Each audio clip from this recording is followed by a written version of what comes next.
and emails. I mean, there weren't so common emails at the time.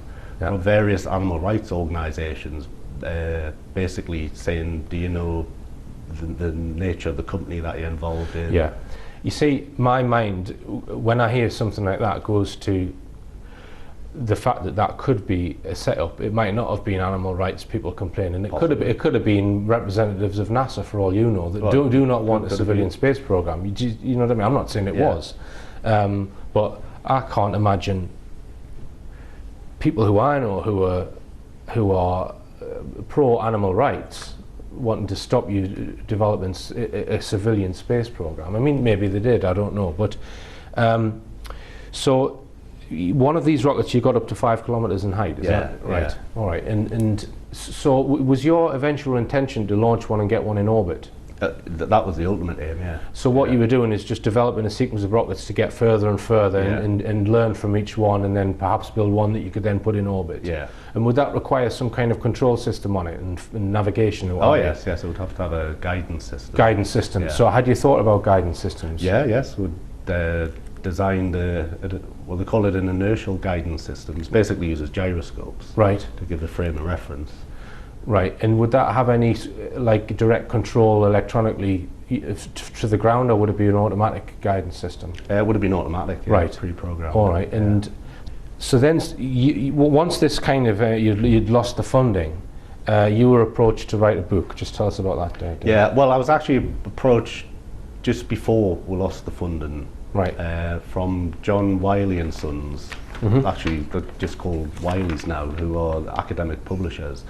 And they had asked me to write a book on the early history of rocketry and spaceflight. I'm talking to researcher Derek Willis, who in the late 1990s built his own rockets with the intention of trying to get them in orbit.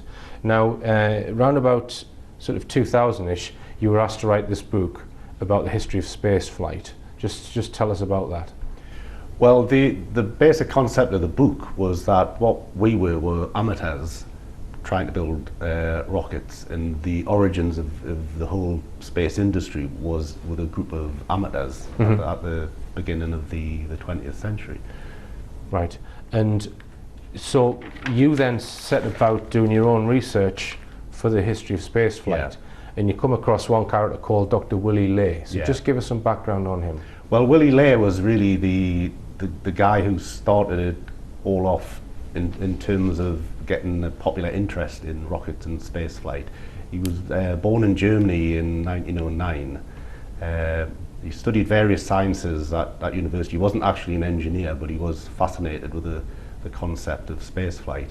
So he set up an organization called the Society for Spaceflight in Germany, in Berlin, in 1927, and one of the very first members was Wernher von Braun. Right. And so together, well, there was actually about 500 members at one point, and they started developing liquid propellant rockets. Right.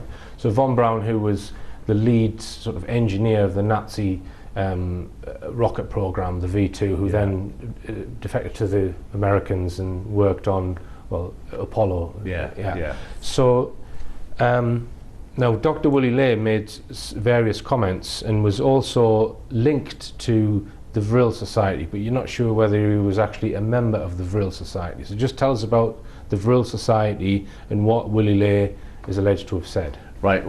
Well, very briefly, he in 1933, when the Nazis came to power, he moved to America, whereas von Braun was happy just to take the Nazis' money for developing the V2 and so on. Right. So, but Willy Ley, he became more of a reporter and a popularizer of spaceflight. Because the armed forces, A, have repeatedly declared that they are not of their making, the flying saucers, and B, it would be highly unlikely that one branch of the government spends money, time, effort, and machinery on investigating something done by another branch of the government. Right. So he wrote an article called Pseudoscience in Naziland in 1947, which is it's a fascinating article in itself, because it covers some of the really bizarre sciences that the Nazis came up with, because they didn't want to believe that the likes of relativity or quantum mechanics was real, because that was Jewish science. Right, so Einstein. Yeah. Right. Yeah. So they came up with a whole range of bizarre sciences, like the notion that the whole universe is made of ice, for example.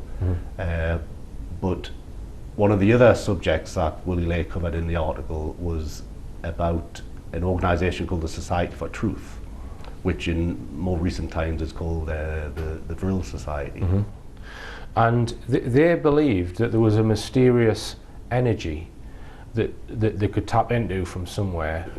Well, the first mention of Vril goes back to a book by a British author called Edward Bulwer Lytton. This was written in the 1870s, and it was called Vril, the Power of the Coming Race, in which he first described this unusual energy, which it's actually Michael Faraday was probably the first person to talk about this single energy that links everything together. So would that be the energy of the vacuum, 0 point energy, do you think? Or is it more sort of along the lines of the orgon accumulator with Wilhelm Reich? Or do you think they're one and the same? Well, I've tended just to think that it's cold fusion. That's been my thoughts on it, but I don't really rule anything out. Right, I see. Now, the Vril Society believed that, or spoke about Mesopotamia and the civilizations which existed up to 6000 BC, and that they thought that there was some ancient wisdom given to the human race at that point. Just tell us about that.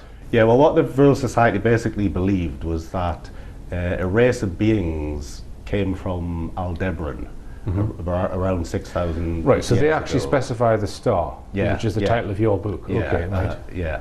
And the race, they said, the name given is the Vrilia, which has various translations, none of which actually, the ones you look in the books don't really make sense. Right. But anyway, that's what they believed, is that this race of beings had arrived on Earth around 6,000 years ago, and were actually the ancestors of the Aryans. But one of the problems with the Vril Society is that anything you read about them up until about 1960 is plausible, but beyond that, it's just people adding to it. And one of the myths that they spoke about was about an egg coming from the sky. Just tell us about that. Yeah, they said that the Vrilia arrived in an egg, which they were never really specific what they meant by that. Whether it was a huge spacecraft or something like that. Right. But my interpretation is that the Vrilia themselves didn't actually arrive here. They'd sent a probe here. Right. So what makes you draw that distinction then? Well, because there's various Egyptian myths to do with the phoenix and the Ben stone, which is referred to as an egg. Right. And to me, it's not a large thing. It's a relatively small machine. Right. And you do think that that's what they're talking about, some kind of technology? Yes. Yeah. Right. Yeah. Along with that, you think that there was knowledge imparted to certain people on the Earth at that time, or some sort of transfer of information? Well, I think originally the idea of this probe being sent from Aldebaran was to provide information to the whole of humanity. Right. But humanity being what it is, those people in power got their hands on it. Right. And kept it to themselves. And you would argue that continues to the present day? Yeah. With organisations like Rosicrucians, Freemasons, New World Order? Yes, but not necessarily that some conspiracy theorists might describe as, right? Yeah. All right, there's some sort of hidden knowledge. Knights Templar is another one, I think. Yeah. Now, how does the Thule Society link into the Vril Society? Just to give us a bit of background on that. Well, one of the problems with the Vril Society is there's not a lot of hard evidence that it really existed. Right. But the Thule Society, or the Tula Society, that was a real organisation that was founded just at the end of the First World War. Right. And basically consisted of proto-Nazis, Right. very wealthy people from Bavaria. But what my thoughts on it are that the Vril Society, they were investigating this idea of what happened with the thing from Aldebaran and all the rest of it, but they required money and resources. And let's just go back to Dr. Willie Lay, because you think he made sort of a cloaked statement that he may have actually been a secret member of that. Just tell us why you think that. Well, it's really just the way that the article is written, because a lot of people have just dismissed it out of hand, sort of said, well, he just made it up. But you would then have to think, well, everything he ever wrote, he just made up. Right. But he did say that he met members of the Society for Truth, which is another name for the Vril Society. Right. And I think he's speaking sort of ironically when he actually dismisses them as being a real organisation. So how do you think the Vril Society got their information? Well, I think it's been handed down through a tradition going back 6,000 years. Right. And they speak about a disc, the Vril disc. Well, I don't really buy into that the Vril discs are real. I think that's more of a fabrication that was created from the 1960s onwards. Right. Now, there's various sections in your book about Mesopotamia and the various civilizations that grew out of there. Can you give us a brief explanation of the importance of that region and what you think was going on there? I mean, human civilization, well, certainly in the Western world, originated in Mesopotamia, which basically means the land between the two rivers, the Tigris and the Euphrates. And it was a very fertile area, very ideal place for civilizations to begin. And one of the earliest civilizations were called the Ubaids. They lived right down near the Gulf. I believe that when there's the egg or whatever name you want to give it, it arrived at the time when the Ubaids were dominant in the area. One of these earliest civilizations was the Sumerians, which we know that Zachariah Sitchin's written about. And you think that he's got his time scales wrong with interpreting some of the clay tablets and that kind of thing. Just tell us about that. Well, I'm just going by the archaeology in the sense that the tablets are just dated to about 4,000 or 5,000 years ago. But I see no evidence whatsoever taking things back 300,000 years. As Sitchin does. Yeah. Right. Now, one of the tablets, you've looked at some of these tablets yourself and tried to do your own interpretation. So just tell us about that. What have you derived that you think these important tablets are telling us? Well, the tablet that I looked at, it's really like a storyboard, right? Because firstly it's a star map. You can see there's a cluster of 7 stars, which is obviously the Pleiades, and the way they are arranged is they're pointing towards a big bright star, which is obviously Aldebaran, because if you look in the sky, that's how it works. Because the word Aldebaran actually means the follower, and it's following the Pleiades. So it's drawn attention to Aldebaran.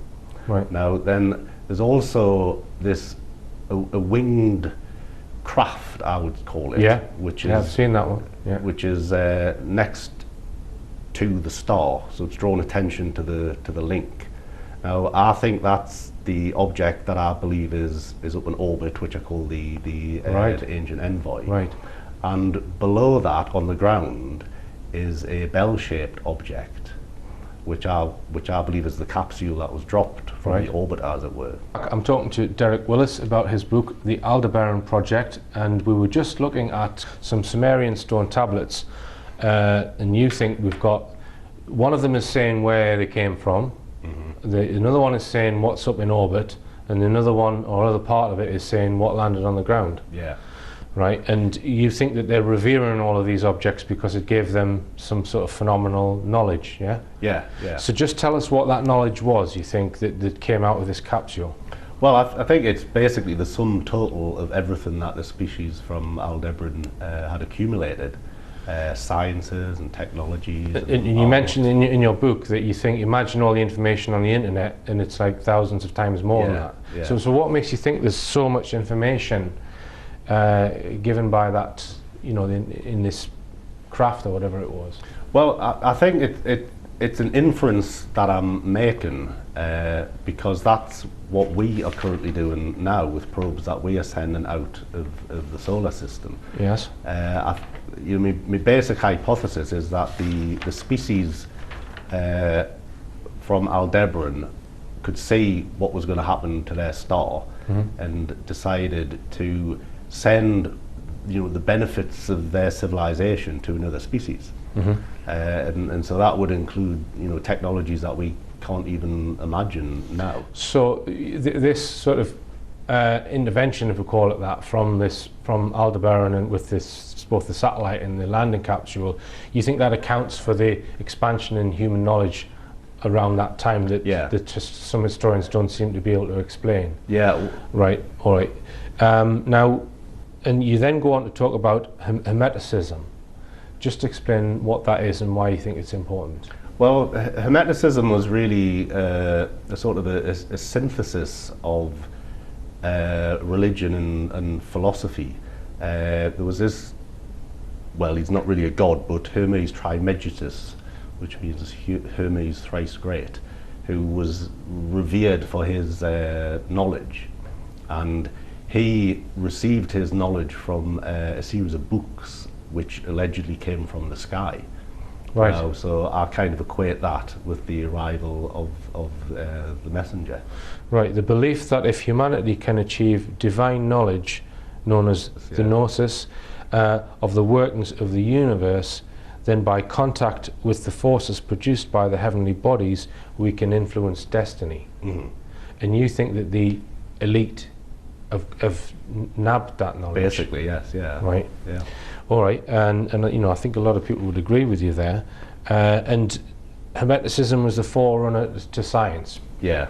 Well, it's split two ways. You could say it's the forerunner to astrology and the occult, but on the other direction, it's the forerunner of science. Right. So just tell us a little bit about the Aldebaran star, how far away it is, and is it like the sun, and has it got any planets around it? Has Hubble discovered planets around it, for example? Just well, it's now a red giant. It's 65 light years away, but it's actually technically an orange giant, which means it stopped fusing hydrogen just a few million years ago, and it's just beginning to fuse helium. Right. But sort of right at the outset, one of the first things I did before I embarked on the whole research was to see whether Aldebaran could be plausible as a star where there could have been a planet with a civilization on.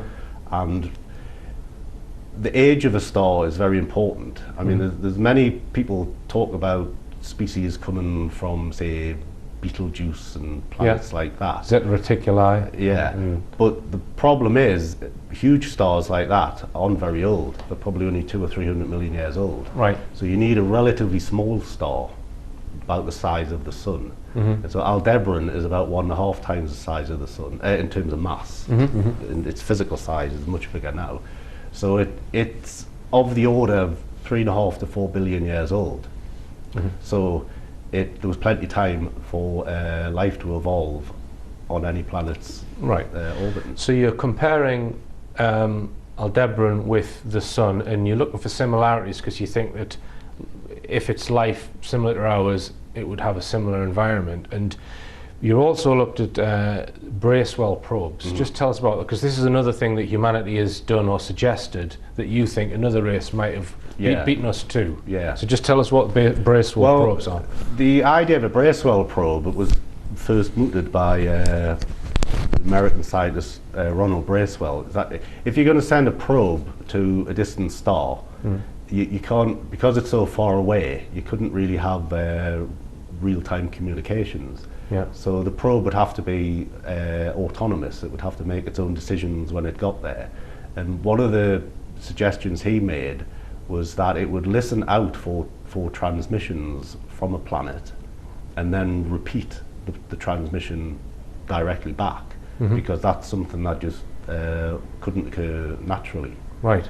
So that was the basic concept of the Bracewell probe. Right. And so my thoughts are that the probe that I call the Ancient Envoy is effectively a Bracewell probe. Right. But sent from Aldebaran. Right. Yeah. Right. And it may be that they've sent out millions of them to lots of prospective planets, I suppose. I wouldn't say so because there's billions of... Yeah, but... You think they've targeted the Earth? I think they have, because I think they would have observed the Earth. I mean, you know, we're only just now starting to see exoplanets around other stars. Yeah. Well, obviously they would have had far, far better instrumentation and would have seen that the sun had a planet that was right in the Goldilocks zone, as they call it. Right. And so it was a good candidate for life being there. And some of the knowledge that you think may have been derived, that you think has been secretized, you give quotes of, well, knowledge truly is power, and you've got a quote from Aristotle saying that the difference between the educated and the uneducated is the same as the difference between the living and the dead. Yeah, it's a bit strong, that one, isn't it? Well, he was quite a character, I suppose, wasn't he? Now, you also discuss some of the rumours of reptilian races and reptilian agenda, which do you claim that the whole reptilian thing started in 1983 with the film V? Or, I mean, we've got dragon myths and this kind of thing. Just tell us about your opinion on the reptilian phenomenon. Well, my view on the reptilian agenda is that it's an allegory.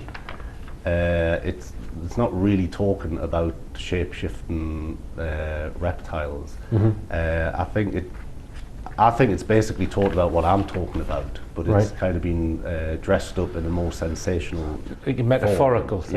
Yeah. Right. I see. And that fear, which I speak about a lot, the promotion of fear in order to dumb down the masses, is linked to serpents, and fear of serpents. All right. Now, who are the Watchers? Well, where do they fit in? The Watchers began as good guys, but then their reputation was denigrated. My belief is that the Watchers were the people who, after the messenger arrived, there was various groups of people who had the knowledge. Who had the knowledge, yes. And there was the people who took it away secretly and have hidden it.